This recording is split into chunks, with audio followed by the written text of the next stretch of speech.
TV Mombasa. Gweng ma Ludhe Dongo e kaunti ma Homa Bay ithoro go mbakane ka ji loke e yore mopogore opogore. Nyako Ramogi, bende in kod ng'eyo kaka nying gweng ma Ludhe Dongo ne ochakore? Jafumbo marwa Millicent Odhiambo kolonwa chakruok mar nying Ludhe Dongo e chenro mar ng'e gwengewa.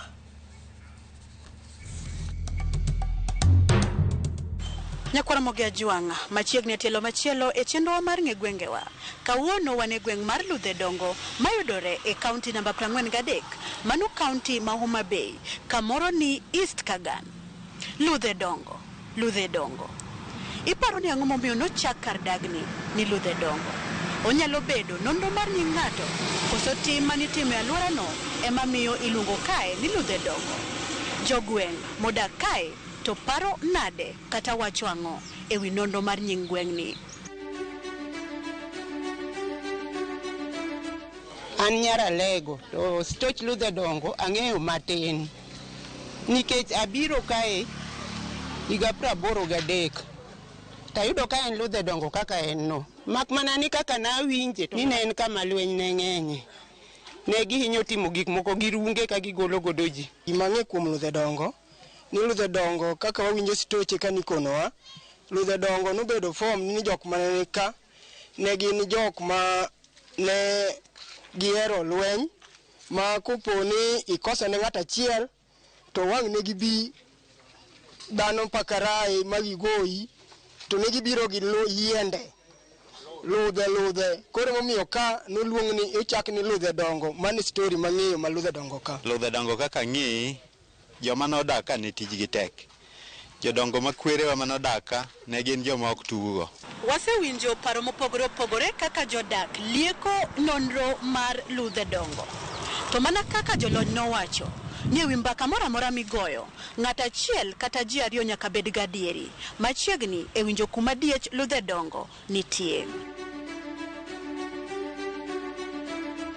Momiyo nochaka Ludhe Dongo, ne nitiere jodongo machon mambele. Kane obiro ka, jodongo mane iluongo ni jodongo madongo. Ne gibiro ka, to kane giyudo ka to ne giyudo moche moke mane odak ka. To mochego kane giyudo kodak ka to ne gidwa ni gidak ka. To ne giwacho ni to jogwa nyalo darogi nang'o. To ne gitimo rieko moro, ne gipa ludhe madito madongo dongo. Madongo dongo gi kuodi. Koro ne gituo ni gidaro mochegi ka. Koro ne giloso ludhegi, kane gisieko to ne gidonjo kuom mochegi. Ne gigo mochegi, gigo radar. Kendo ne gigo saidi, mane giriembo, mano dhi kamoro ni piny miluongo ni Kodera. Ne gidhi piny Kalachuonyo. Koro ka ne giweyo.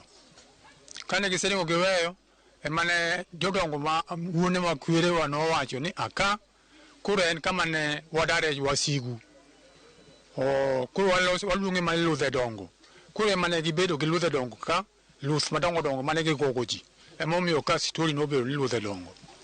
Mar ariyo, koro wantiere, koro wan jo Ludhe Dongo, koro wabeda beda ka ji wanyuol wantiere jodongo go, koro tho, koro pod waendelea mana giluongo Ludhe Dongo. Kane sikul obiro, wang'iyo ni to sikunde wanyalo chak nying mane. Koro wang'iyo ni karwa ka ne en wasigu wadaro ka gi lweny. Koro sikunde wachako ma Ludhe Dongo. Koro mae momiyo Ludhe Dongo ni entie ka nyaka sani. Kata nyithindo mwanyuolo sani pod endelea mana gi Ludhe Dongo.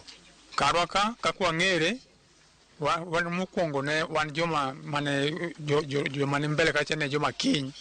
Koro ne gin mana ka kinyo gino koro norumo. Koro sani koro maendeleo matinde waloso nyithindo ma kawuono. Mana kaka nyinge mar Ludhe Dongo, alworani gin dongruoge mage ma osenenoe? Aneno ka en kama okwe kabisa, wantie gi kwe, kata njore moko matimore kwend moko onge ka. Wan gi kwe ma kata ohandwa matindo ma walokogi, kata kiweye katiweye kionge gi paro moro ni jomoko nitie maricho. Kawuono to gin joma beyo kendo gihero dongruok mane giseluongo nyaka land surveyor machiro ni no osepogi, chiro ni obedo demarcated, ma ng'eyo ni kako chakore ni tibiro gere mubed chiro makare.